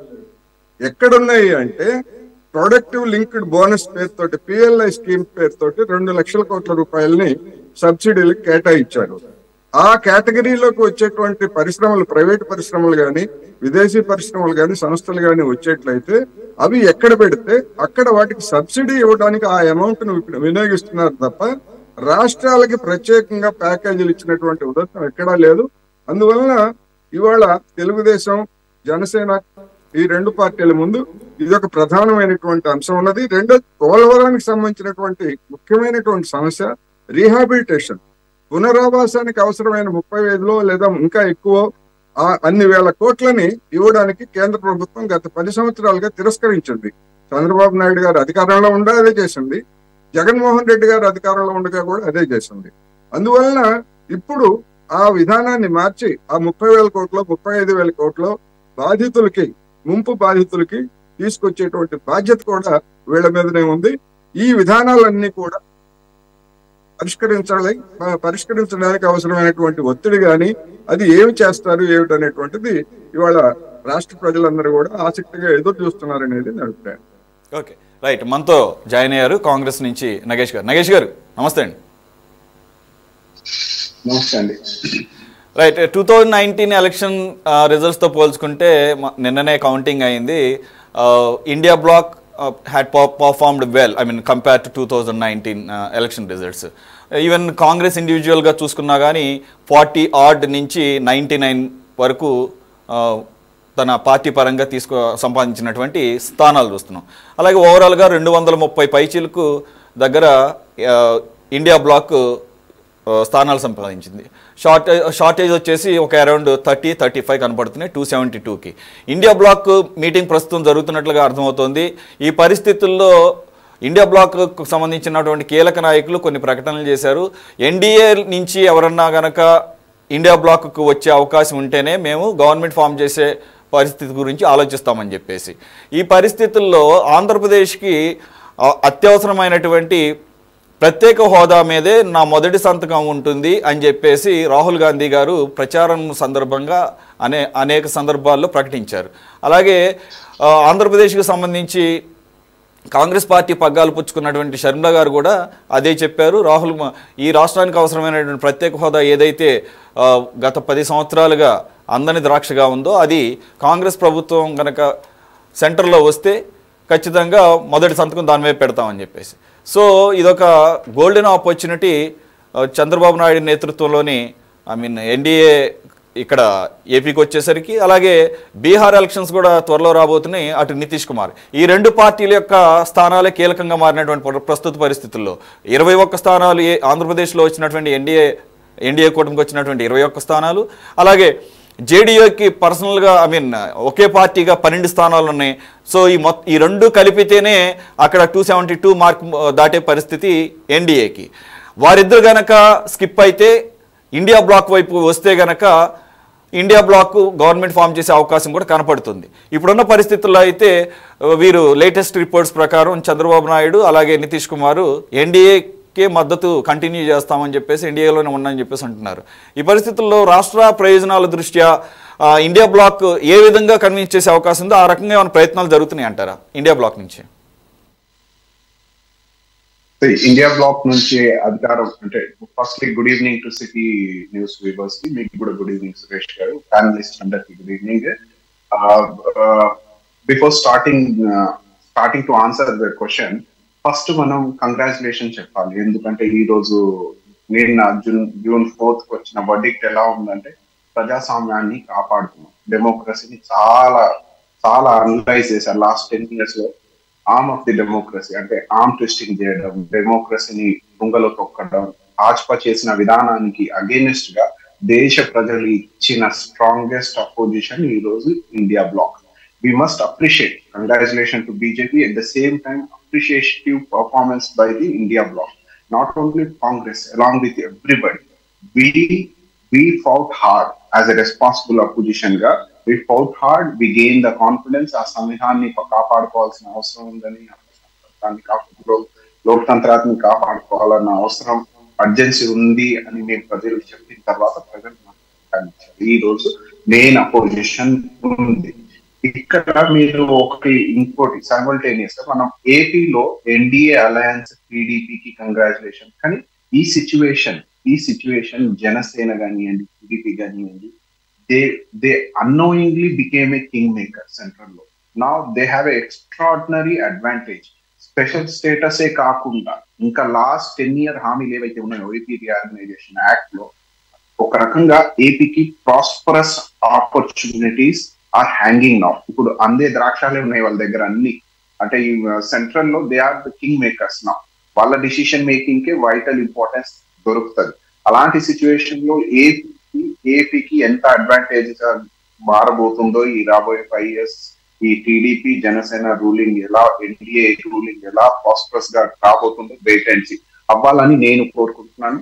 At the same time congratulation for that. ఇక్కడ కొన్ని సెంట్రల్ లో మీరు అనలైజ్ చేయాలి. ఇండియా బ్లాక్ రేజ్ అవ్వడానికి రీజన్ ఏంటంటే ఒకటి చెప్పాను, ఇంకా ఇంతకు ముందే డెమోక్రసీ మూలాలు మళ్ళీ ప్రజలు మా మీద పెట్టారు, అపోజిషన్ లో ఉండాలని. సెకండ్, వన్ మ్యాన్ షో అంటే మోడీ వేవ్ అని, మోడీ హై తో మున్కిన్ హై అని, ఇస్ బార్ 400 పార్ అని, ఇవన్నీ గాలిలో కొట్టుకుపోయాయి. మీరు ప్రైమ్ మినిస్టర్ ఆఫ్ ఇండియా గారి ఫస్ట్ ప్రెస్ మీట్ అంటే నిన్న వాళ్ళు బీజేపీ పార్టీలో మాట్లాడేది చూస్తే జై జగన్నాథ్ అంటారు. జై జగన్నాథ్ అంటే ఒరిస్సాలో ఫస్ట్ టైం బీజేపీ వచ్చింది, టీడీపీకి కంగ్రాచులేషన్ చెప్తారు, వెరీ నైస్ ఎన్డీఏ అలయన్స్ కాబట్టి. 3వ సారి మేము హార్ట్రిక్ కొట్టాము, కంగ్రాచులేషన్ 3వ సారి కొట్టారు మీరు హార్ట్రిక్. కానీ ఇస్ బార్ 400 పార్ అన్నారు. అంటే సైకలాజికల్ గా మీరు డిఫీట్ అయ్యారు, అది మీరు ప్రజల్లో చూపించుకోలేకపోతున్నారు. ఇప్పుడు పార్లమెంట్ లో ఏ చట్టం ఆమోదం పొందాలన్నా అపోజిషన్ కన్సెన్సస్ కావాల్సిందే, అపోజిషన్ ఆమోదన కావాల్సిందే. ఇప్పుడు బీజేపీకి టఫ్ టాస్క్. ఇప్పుడు మోడీ వేవ్ కోసం బీజేపీ పనిచేస్తుందా, దేశైతానికై పనిచేస్తుందా? ఎందుకంటే మీరు చూస్తారు నల్ల చట్టాల నుంచి వన్ మ్యాన్ ఏది, డిమానిటైజేషన్ కానివ్వండి, లాక్డౌన్ కానివ్వండి, ర్యాండమ్ డిసిషన్, ప్రజల మీద ఎంత బర్డన్ ఉంటది, అవగాహన లేకుండా తీసుకున్న నిర్ణయాలే ఈ రోజు లాస్ట్ 10 years లో ప్రజలు చూసిన తర్వాత ఈ రోజు ఇండియా బ్లాక్ రేజ్ అవ్వడానికి, ఇంత మెజారిటీ రావడానికి కారణం మోడీయే. ఇంకోటి మీరు కొన్ని విషయాలు అబ్జర్వ్ చేయాలి. ఎవరో అన్నారు నాకు దేవుడు పంపించాడేమో, బయలాజికల్ బర్త్ కాదేమో అని. ఐఎమ్ కన్విన్స్ అన్నారు. ఈ రోజు అయోధ్యలో అదే దేవుడు ఆయనకు బయటికి పంపించారు. అదొకటి ఫ్యాక్ట్. ఇంకో ఫ్యాక్ట్ మీరు చూడాల్సింది Raebareli and Amethi. Those are stronghold of Congress. Now Congress got back with majority. మీరు మోడీ గారి మెజారిటీ కంపేర్ చేసి రాహుల్ గాంధీ గారి మెజారిటీ కంపేర్ చేయాల్సిన అవసరం ఉంది. ఆయన లాక్స్ లలో ఉంటే ఇక్కడ వేలలో ఉన్నారు. In fact prime minister of India వారణాసిలో ట్రైలింగ్ అయిన సిచ్యువేషన్ కూడా, అంటే వెనుకంతస్తులో ఉన్నారు ఫస్ట్ 2-3 రౌండ్స్ లో. సిచ్యువేషన్ ఎలా గంభీరంగా ఉంది. కానీ ఇప్పుడు ప్రజలు higher cadre of the BJP చూపించుకోలేకపోతుంది. మేము ఏదో అంటారుగా చాలా బాల్ బచ్చే అంటే చాలా ఎస్కేప్ అయ్యాం, lucky escape, just 40 odd difference. ఇప్పుడు ఒకవేళ ఇండియా బ్లాక్ మెయిన్ సెంటర్ లో గవర్నమెంట్ ఫామ్ చేయాలన్న దిశగా పనిచేస్తుందంటే మోస్ట్ వెల్కమ్. ఎందుకంటే చేయాల్సింది కూడా, మీరు అపోజిషన్ గా ఉన్నప్పుడు మీ దగ్గర మార్జిన్ నంబర్స్ లేనప్పుడు యూ హ్యావ్ టు ట్రై. అది మీరు చంద్రబాబు నాయుడు గారు కానివ్వండి, నితీష్ కుమార్ గారు కానివ్వండి, మీరు ట్రై చేయాల్సిన అవసరం అయితే ఉంది. అంటే ఇండియా బ్లాక్ ట్రై చేయాల్సిన అవసరం ఉంది ఎట్టకేలకైనా. ఎందుకంటే మెజారిటీ ఉన్న పార్టీకి ఇప్పుడు డెమోక్రసీ విలువ తెలిసేటట్టు చేయాల్సిన అవసరం ఉంది. ఈ సిచ్యువేషన్ మంచి situation, correct time. Nitish Kumar గారు కానివ్వండి, చంద్రబాబు నాయుడు గారు కానివ్వండి, ఒకవేళ ఎన్డీఏ వైపు వస్తున్నారంటే మోస్ట్ వెల్కమ్. కానీ ఇన్ఫాక్ట్ ఇక్కడ ఇండియా బ్లాక్ కూడా వాళ్ళకి ఓపెన్ ఆర్మ్ వెల్కమ్ చెప్పాల్సిన అవసరం ఉంది. ఎందుకంటే ఫండ్ దేశ ప్రజాహితానికి ఫండ్ అంటే వెల్ఫేర్ ఓరియంటల్ లో గవర్నమెంట్ పని చేయాలంటే ఓ స్ట్రాంగ్ అపోజిషన్ ఉండాలి. At the same time able opposition ఉండాలి. ఉక్కిరి బిక్కిరి చేయాలి. ఎలా అంటే ఒక గవర్నమెంట్ సింగిల్ హ్యాండెడ్ గా మోనోపోలీ లాగా అనార్కీ లాగా డిసిషన్స్ తీసుకోవద్దు. ఇక్కడ ఇది ప్రజాస్వామ్యం. అపోజిషన్ ఎంత గట్టిగా క్వశ్చన్ వేయాలి, ఎంత వాయిస్ రైజ్ చేయాలి, ఎంత ప్రజాహితం కోసం వెల్ఫేర్ కాంటాక్ట్స్ లో పనిచేయాలి, చేయించుకోవాలి అధికార పార్టీని అంటే అపోజిషన్ ఉండాల్సిన అవసరం ఉంది. ఆ బాధ్యత ఇండియా బ్లాక్ మీద ఈ రోజు ఉంది. ఇండియా బ్లాక్ కూడా ముందు ప్రూవ్ చేసుకోవాలి ఏబుల్డ్ అపోజిషన్ అని. So that is all. And looking forward, రాబోయే రోజుల్లో ఇంకా చాలా విషయాలు మనం చర్చించుకోవాలి. ఇదే డిబేట్, ఈ NDA government functioning, opposition functioning ముందు ఇంకా చాలా బాగుంటది అనుకుంటున్నాను. Right, okay. వేణు యాదవ్ గారు, ఆంధ్రప్రదేశ్ విషయం వస్తే అలా ఉంటే తెలంగాణలో 8 స్థానాలు సంపాదించుకున్నారు మీరు, బీజేపీ కానీ అటు కాంగ్రెస్ కానీ. ఒకటి ఎంఐఎం ఎప్పుడు ఆనవాయితీగా వస్తుంది, వాళ్ళ స్థానం వాళ్ళు నిలుపుకున్నారు. ఇకపోతే ఈరోజు కొన్ని కీలక వ్యాఖ్యలు చేశారు, విమర్శలు చేశారు బీజేపీ బీఆర్ఎస్ల మీద. బీఆర్ఎస్ పార్టీ యొక్క సపోర్టుతోనే బీజేపీ అన్ని స్థానాలు సంపాదించగలిగింది. ఇంకా మాట్లాడితే బీఆర్ఎస్ తనను తాను పణంగా పెట్టి తనను తాను త్యాగం చేసుకొని పూర్తి స్థాయిలో ఓట్లను మీకు క్రాస్ ఓటింగ్ చేయించింది అని చెప్పేసి అటు కాంగ్రెస్ రేవంత్ రెడ్డి కానీ, ఎంఐఎం అధినేత అసదుద్దీన్ ఓవైసీ కానీ విమర్శలు చేసినటువంటి పరిస్థితి చూస్తున్నాం.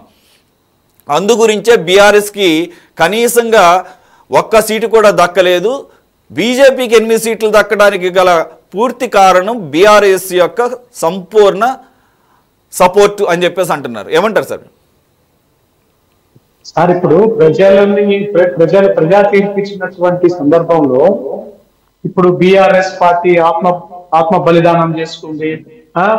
ఇప్పుడు రేవంత్ రెడ్డి గారు ఒక ముఖ్యమంత్రి స్థాయిలో ఉన్నటువంటి వ్యక్తి మహబూబ్ నగర్ లో తనేదో ఎంపీ క్యాండిడేట్ అన్నట్టుగా, తనేదో పార్లమెంట్ సభ్యుడిగా పోటీ చేస్తున్నట్టుగా అదేదో సామెత ఉన్నది. ఆ సామెత లెక్క బలపాలు కట్టుకుని తిరిగినాడంట. అట్లా తిరిగి లాస్ట్ కి ఈ రోజు భారతీయ జనతా పార్టీ జయమ్మ, మా అరుణమ్మ గారు ఈ రోజు గెలిచినటువంటి సందర్భంలో ఇప్పుడు ఆయన నేను పూర్తిగా రాజీనామా చేస్తామని చెప్పినటువంటి సందర్భాలు కూడా ఉన్నటువంటి సొంత నియోజకవర్గంలో, సొంత ఇలాకాలో ఓడిపోయినటువంటి రేవంత్ రెడ్డి కప్పిపుచ్చుకునే ప్రయత్నం ఈ రోజు బీఆర్ఎస్ పార్టీ వాళ్ళు ఇట్లా బీజేపీకి ఓట్లు వేయించారు.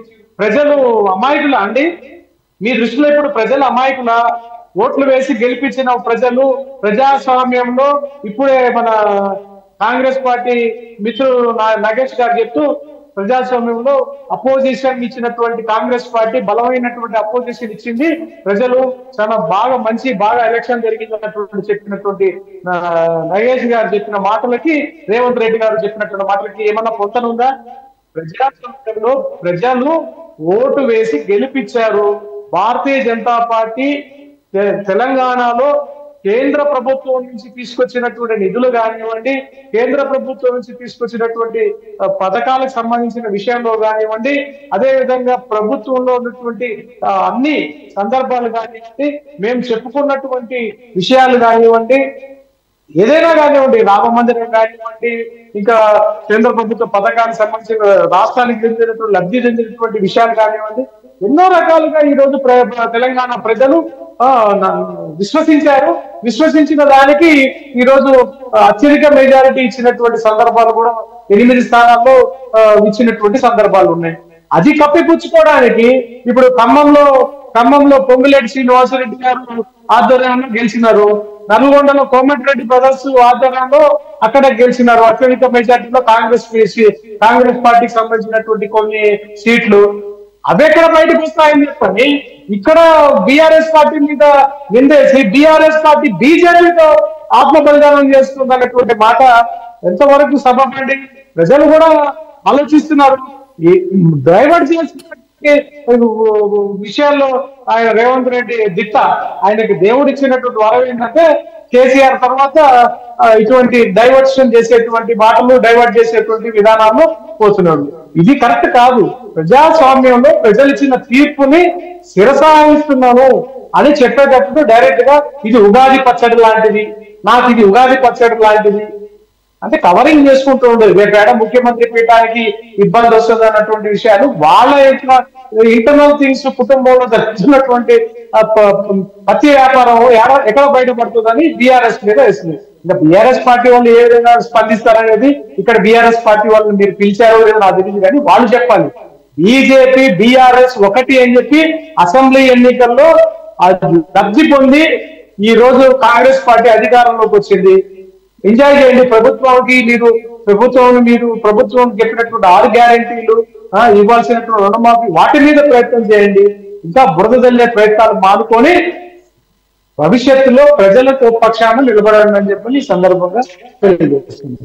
నగేష్ గారు, మీరు ఏ విధంగా డిఫెండ్ చేసుకుంటారు రేవంత్ రెడ్డి గారు ఈరోజు చేసినటువంటి ఆ విమర్శని? తనను తాను కాపాడుకునే దానిలో భాగంగా కాంగ్రెస్ పార్టీలో తన స్థానం ఎక్కడ కదులుతుందా అనే దానిలో భాగంగా ఈ రిజల్ట్స్ చూసి ఒకవేళ అధిష్టానం ఏమన్నా వేరే రకంగా ఆలోచన చేస్తుందా, లేదా సీనియర్స్ ఏమన్నా తోక జాడిస్తారా అనే ఒక దాన్ని దృష్టిలో పెట్టుకుని, అలాగే పిసిసి అధ్యక్షుడిగా కూడా ఒక వ్యక్తిని ఆయనే ఉన్నారు, ప్రస్తుతం మారుస్తారు, వేరే వాళ్ళని ఎన్నుకుంటారు.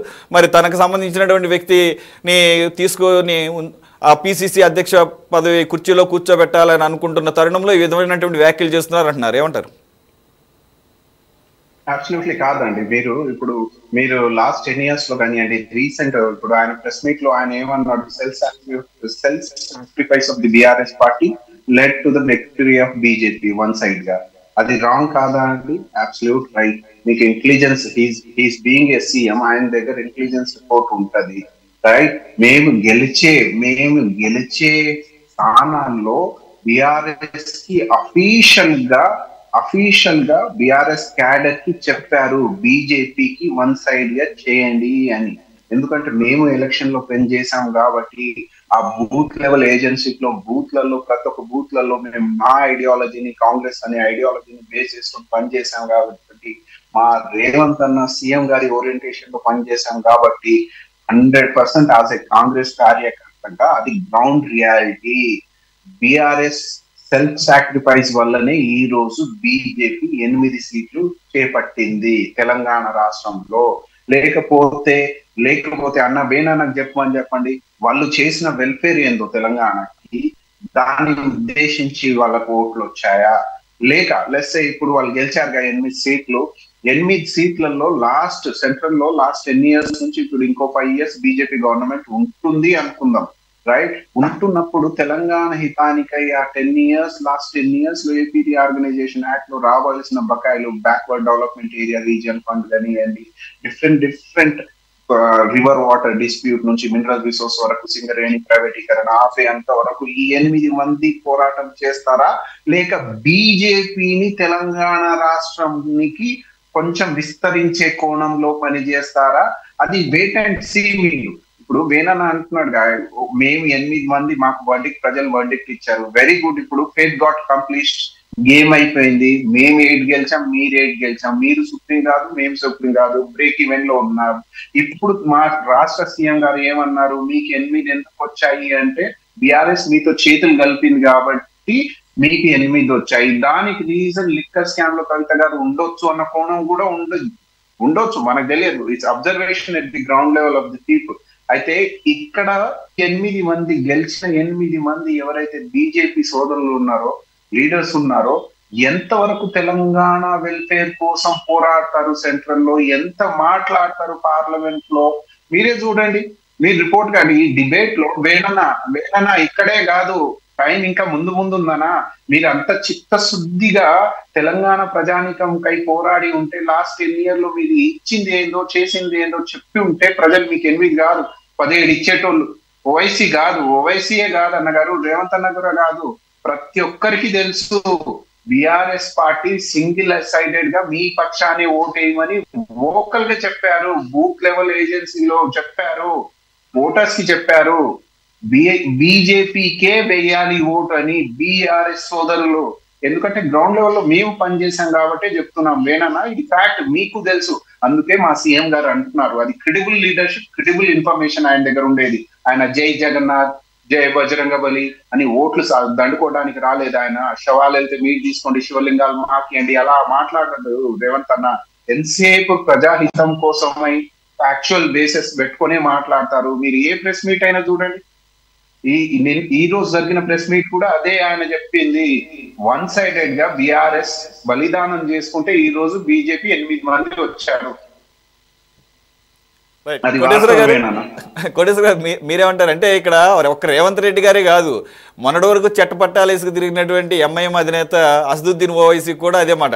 అంటే అఫ్ కోర్స్ మనకు తెలిసిందే ఎంఐఎం యొక్క గత హిస్టరీ చూస్తే ఎవరు పవర్లో ఉంటే వాళ్ళతో మింగిల్ అవ్వటం అనేది, వాళ్ళతో కలిసి వెళ్ళటం అనేది చూస్తూనే ఉంటాం, వాళ్ళకి అనుకూలంగా మాట్లాడటం. అలాంటి రాజకీయ కోణంగానే ఈరోజు ఆయనతో పాటు రేవంత్ రెడ్డితో పాటు మాట కలిపారనుకోవాలా, లేదంటే కనుక దీనిలో ఏమన్నా నగేష్ గారు అంటున్నట్లు నిజంగా ఒక క్రెడిబుల్ ఇన్ఫర్మేషన్ ఏమైనా ఉందా?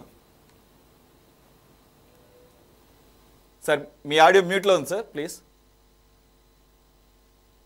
క్రెడిబుల్ ఇన్ఫర్మేషన్ ఉందా లేదా అనేటువంటి దాని జోలికి నేను వెళ్ళట్లేదు. ఎందుకు అంటే ఒకళ్ళు ఉంటే రుజువు చేయమంటారు, లేదా ఆధారాలు బయట పెట్టమంటారు, అది వేరే అంశం.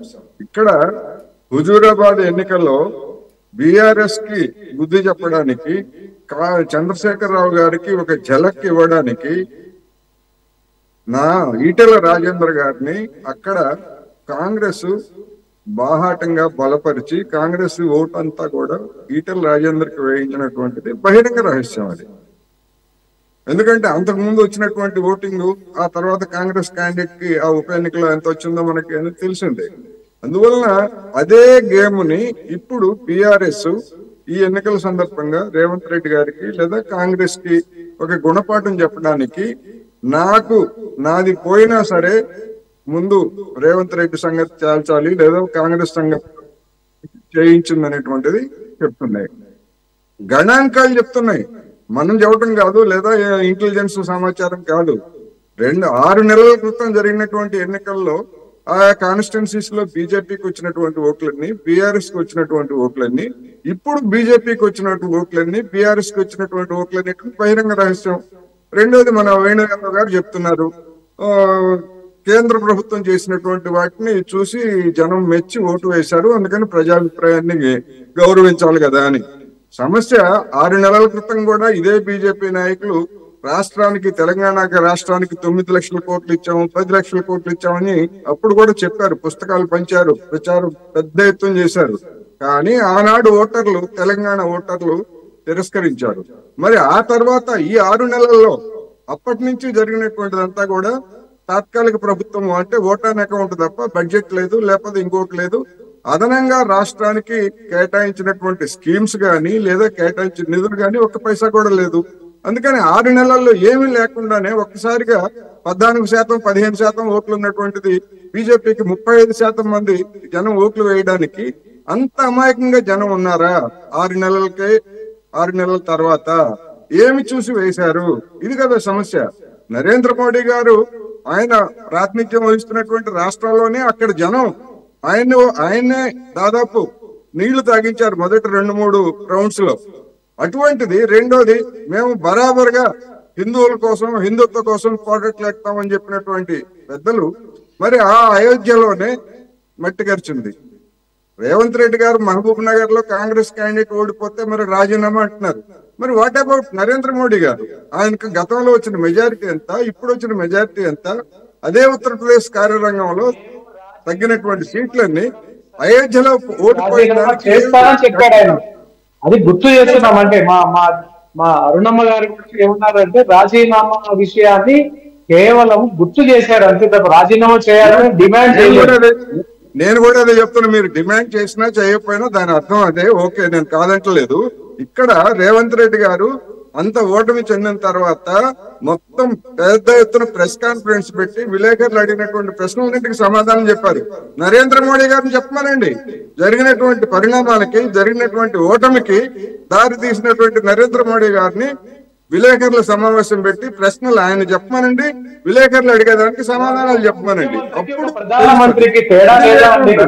అది లేకుండా అడ్డు సవాళ్ళు విసిరినంత మాత్రాన ప్రెస్ మీట్ పెట్టాడని నరేంద్ర మోదీ గారిని ప్రెస్ మీట్ పెట్టి సమాధానం చెప్పే సమయంలో పార్లమెంట్ వేదికగా చెప్పాల్సిన సందర్భంలో పార్లమెంట్ వేదికలో ప్రశ్నలు అడగరు కదా. పార్లమెంట్ వేదికలో జర్నలిస్ట్ ప్రశ్నలు అడగరు. ఫోర్త్ ఎస్టేట్ ని ఎదుర్కోలేనటువంటి ప్రధానమంత్రి గారు ప్రపంచంలో ఎవరైనా ఉన్నారా? ఎక్కడైనా విశ్వ గురువు అని చెప్తున్నారు కదా, విశ్వ నాయకుడు అని చెప్తున్నారు కదా. ఎట్లా ఉంటారు? డెమోక్రసీ ఎట్లా అవుతుంది? విశ్లేషించండి. ఒక పార్టీ ఏదో మీరు కండువా వేసుకున్నట్టు మాట్లాడద్దు దయచేసి. మీరు నేను విశ్లేషిస్తున్నా. మీకు ఆ విధంగా అనిపిస్తే నేనేం చేయట్లేదు. నేను విశ్లేషిస్తున్నాను. వెంటనే చెప్తున్నాను. నరేంద్ర మోడీ గారు కంపేర్ చేస్తున్నాను. జగన్మోహన్ రెడ్డి గారు కూడా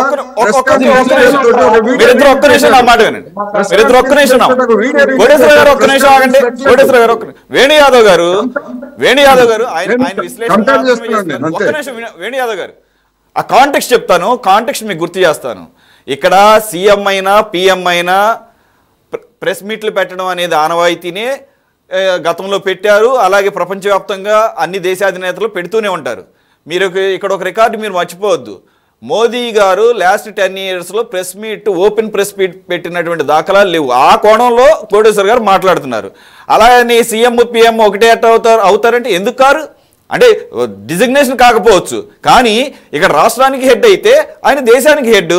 ఇక ఫోర్త్ ఎస్టేట్ అంటారా కామను. ఇక్కడ రాష్ట్ర స్థాయిలోను జాతీయ స్థాయిలో క్వశ్చన్లు అడిగితే అక్కడ ఆయన జాతీయ స్థాయిలో క్వశ్చన్లు అడుగుతారు. పెడతారా లేదా అనేది ఆయన విజ్ఞత, మీ పార్టీ యొక్క నిర్ణయం. దాన్ని ఎవరు క్వశ్చన్ చేయరు. కాకపోతే ఓపెన్ గా ట్రాన్స్పరెంట్ గా ఉంటుంది కదా అనేది ఆయన విశ్లేషణ. ఆయన విశ్లేషకులుగానే చెప్తున్నారు. గత 10 సంవత్సరాలుగా జరిగినటువంటి వ్యవహారాన్ని దృష్టిలో పెట్టుకొని విశ్లేషించి చెప్తున్న మాట అది. 10 సంవత్సరాల వ్యవహారాన్ని దృష్టిలో పెట్టుకుని ఆయన చెప్పారా, లేకుంటే రేవంత్ రెడ్డి ఇక్కడ ప్రెస్ మీట్ పెట్టాడని రేవంత్ రెడ్డితో ఆయన కూలికిచ్చి చెప్పారా? నేను అదేంత మీరు చెప్పిన కాంటెస్ట్ దానికి మ్యాచ్ అయితే మీకు మ్యాచ్ అయిందా? నేను అనేది ఏంటంటే ఒక టార్గెటెడ్ గా మాట్లాడొద్దు అంటున్నాను. ఒక విశ్లేషణ. నేను ఇప్పుడు దాదాపు ఎన్నో రోజుల నుంచి సారు డెబేట్ లో పాల్గొంటున్నాను. ఇప్పుడు ఇంత ముందు క్షుణ్ణంగా చెప్పారు. చంద్రబాబు నాయుడు, పవన్ కళ్యాణ్ అడగాలి, నితీష్ కుమార్ చేయాలి. ఇది కరెక్ట్ పాయింట్. మోడీ గారు గురించి వ్యక్తిగతంగా కూడా మాట్లాడినటువంటి ఇక్కడ విషయం ఏంటంటే ఒక్క నిమిషం బీహార్ కాదు ఆంధ్రప్రదేశ్ లో మంచి స్థానాలు సంపాదించారు. అలాగే కొన్ని దక్షిణాది రాష్ట్రాల్లో ఖాతా ఓపెన్ చేశారు. అలాగే ఇంకొక ఫ్యాక్ట్ మర్చిపోకూడదు. ఏ రాష్ట్రంలో అయితే పోటీ చేశారు ప్రధానమంత్రి గారు, ఉత్తరప్రదేశ్ లో ఈవెన్ ఎగ్జిట్ పోల్స్ కూడా ప్రెడిక్ట్ చేసి మోర్ దాన్ 70 నియర్లీ 80 వస్తాయి అని చెప్పేసి. అటువంటి ఏదైతే ప్రధానమంత్రి గారు పోటీ చేసినటువంటి ఆ రాష్ట్రంలోనే ఆ స్థాయిలో తగ్గిపోవడానికి గల కారణాలు విశ్లేషిస్తూ ఒక ప్రెస్ మీట్ పెడితే బాగుండేది అనేది ఇక్కడ. అంతే తప్ప పెట్టాలి చెయ్యాలి అనేది కాదు సార్ ఇక్కడ. ఎప్పుడు ఎన్నికల రిజల్ట్ ఎప్పుడు వచ్చాయండి? ఎన్నికల రిజల్ట్స్ ఎప్పుడు వచ్చాయి? ఓకే సార్, కాదండి. ఎన్ని రోజులు ఆయన చెప్పినా నేను చెప్పినా ఏమంటానంటే అప్పుడే కదా పార్టీలో అంతా ఇప్పుడు మా పార్టీలో భారతీయ జనతా పార్టీలో జాతీయ స్థాయిలో విశ్లేషించుకుంటారు, దానికి సమర్థవంతమైనటువంటి నాయకులు ఉన్నారు, దానికి ఏ విధంగా మాట్లాడాలి, ఏ విధంగా అవుట్పుట్ విలేకరులకు ఇస్తారు. అది అది ఏమంటే 24/7 సిటీ ఛానల్ అవుతుందా?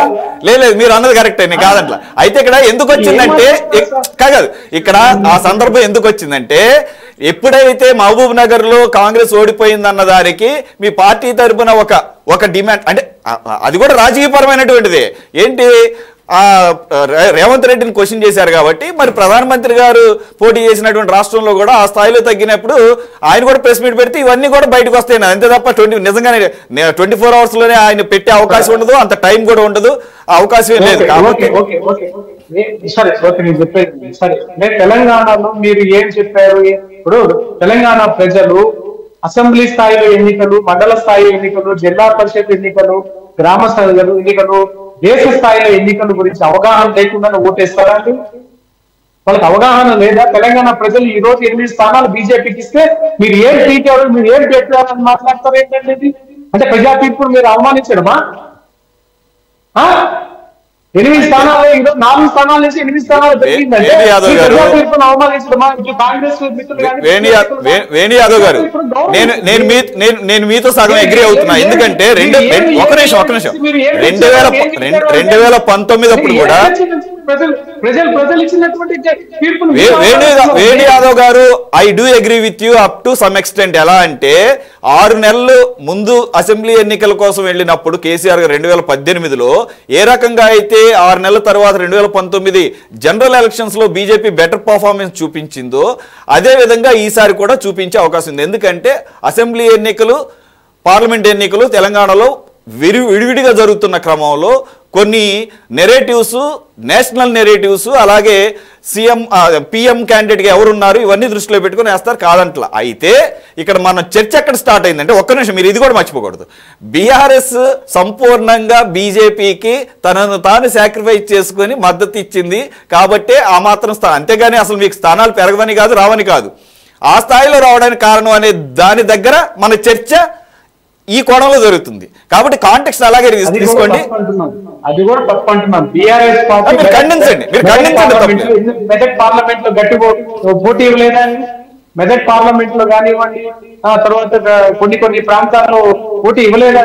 బీఆర్ఎస్ పార్టీ తమ వంతు స్థాయిలో తమ పనిచేశారు.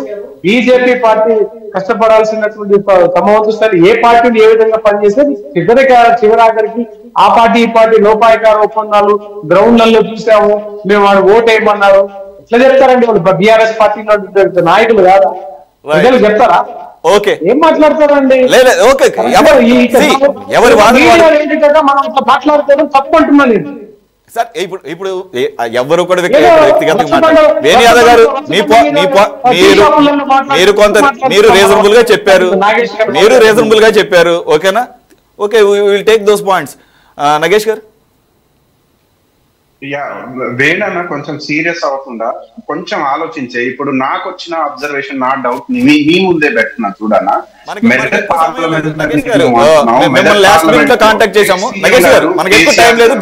హరీష్ రావు గారు ఉన్నారు అన్నగారు, వింటున్నారా? సిద్దిపేట ఈ ఓట్ బ్యాంక్ అసెంబ్లీలో వాళ్ళకు వచ్చింది. సడన్ గా బీజేపీకి ట్విస్ట్ అవ్వడానికి రీజన్ మీరు అంటున్నాడు మోడీ వేవ్ కాదన్న గారు. ఒకవేళ మోడీ వేవ్ ఉంటే ఈ రోజు కాంగ్రెస్ కి ఆల్ ఓవర్ ఇండియాలో ఇంత రాకపోయేది. సెకండ్, మీరు తెలంగాణ రాష్ట్రానికి ఏమైనా వెల్ఫేర్ రూపంలో మంచిగా అంటే డెవలప్మెంట్ ప్రోగ్రెసివ్ గా ఏమైనా పాలసీస్, డైరెక్ట్ అండ్ బెనిఫిషరీస్ గా పాలసీస్ ఏమైనా ఇచ్చారా అంటే ఇంతవరకు లేదు. ఇంకోటి, మీకు ఎవరు కార్నర్ చేయట్లేదన్నా, మన పిఎం గారు మోడీ గారు లాస్ట్ 10 years లో ప్రెస్ కాన్ఫరెన్స్ పెట్టలేదు.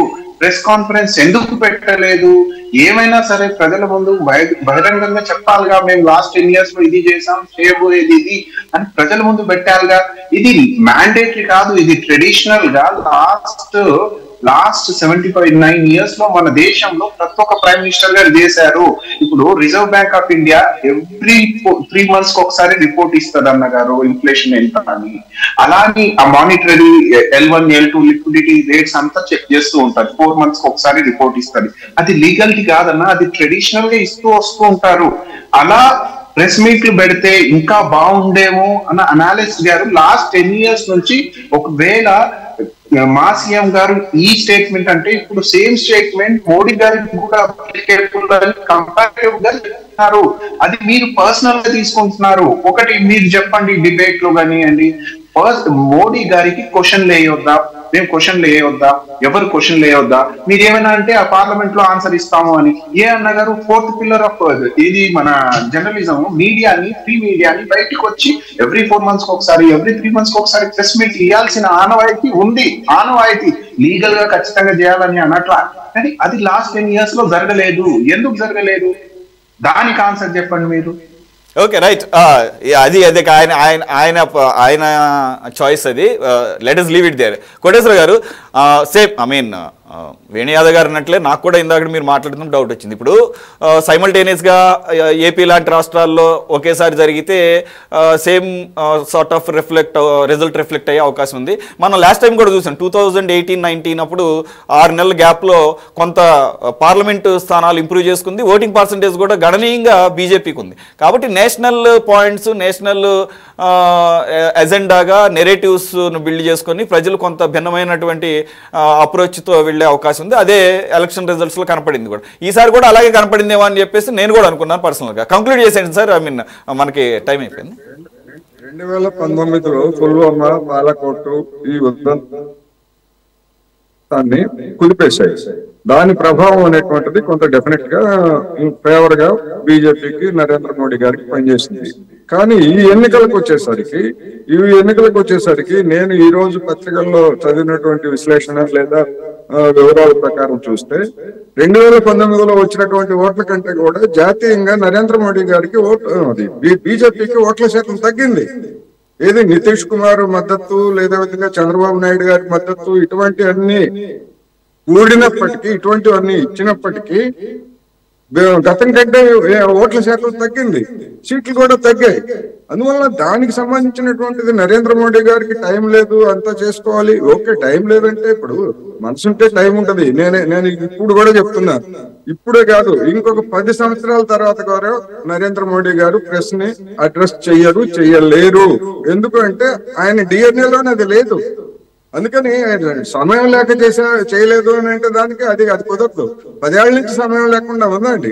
అనేక సందర్భాలు ఇప్పుడు దేశానికి క్షమాపణ చెప్పినటువంటి రైతు చట్టాలని తీసేసుకున్నప్పుడు కూడా, అందుకని అసలు కనీసం కొన్ని సందర్భాల్లో పార్లమెంట్ గా రానటువంటి పరిస్థితి. అందుకని పార్లమెంట్ లో సమాధానాలు చెప్తారంటే మీడియా వేరు, పార్లమెంట్ వేరు. ఫోర్త్ ఎస్టేట్ ని ఎదుర్కొన్నటువంటి వాళ్ళు ప్రపంచంలో నరేంద్ర మోడీ గారు, ఆంధ్రప్రదేశ్ లో జగన్మోహన్ రెడ్డి గారు తప్ప ఎవరు లేరు అనేటువంటిది మరోసారి చెప్తున్నాను. అందుకని రాబోయేటువంటి రోజుల్లో ఇవన్నీ కూడా ఇంకా పోస్ట్ మార్టం జరగాల్సి ఉంది. బీజేపీకి లేదా బీజేపీ మిత్రపక్షాలు కానీ, లేదా ఎన్డీఏలో ఉన్నటువంటి పక్షాలు కానివ్వండి, వీళ్ళకి తగిలినటువంటి విజయాలు, ఎదురు దెబ్బలు, ఇవన్నిటిని కూడా మరింత పోస్ట్ మార్టం చేయాల్సి ఉంది.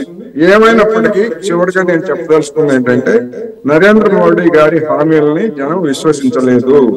ఆ అయోధ్యలోనే విశ్వసించలేదు జనము, ఆ ఉత్తరప్రదేశ్ లోనే జనం విశ్వసించలేదు. ఇది వాస్తవము. అయితే సింగిల్ బిగ్గెస్ట్ పార్టీగా లేదా ఇతర అధికారానికి వస్తారు. ఆ వచ్చేటువంటి దానిలో ఇందాక ముందే చెప్పినట్టుగా ఆంధ్రప్రదేశ్ కావచ్చు, లేదా నితీష్ కుమార్ గారు కావచ్చు, ఇప్పుడు ఉత్తరప్రదేశ్ లో తగినటువంటి తీవ్రమైనటువంటి ఎదురు దెబ్బలతోటి మా ప్యాకేజ్ ఏమిటి, మన ప్యాకేజ్ ఏమిటి అని చెప్పేసి ఉత్తరప్రదేశ్ సీఎం కూడా అడగవచ్చు. ఎందుకంటే ఆయన కూడా ఎన్నికలకి వాళ్ళు సిద్ధం కావాలి ఇప్పుడు. అందుకని మొత్తం ఈ విధమైనటువంటి సంక్లిష్టమైనటువంటి పరిస్థితుల్లో ఏం చేయబోతున్నారు, ఏం చేస్తారనేటువంటిది రేపు బడ్జెట్ ప్రవేశపెట్టినప్పుడు కొన్ని అంశాలు మనకి తెలుస్తాయి. మొదటి 100 రోజులైనటువంటి ప్రణాళిక కూడా ప్రకటించారు కనుక మనం రాబోయే రోజుల్లో వాటన్నిటిని చర్చించుకోవచ్చు అనేది ఈ సందర్భంగా నేను చెప్తున్నాను. Right sir, thank you Koteswara గారు, థ్యాంక్ యూ వేణు యాదవ్ గారు, థ్యాంక్ యూ నగేష్ గారు, thank you very much Baburao గారు. ఇది వాళ్ళ స్పెషల్ డిబేట్. మరో అంశంతో మళ్ళీ కలుద్దాం. Stay tuned to city 24/7.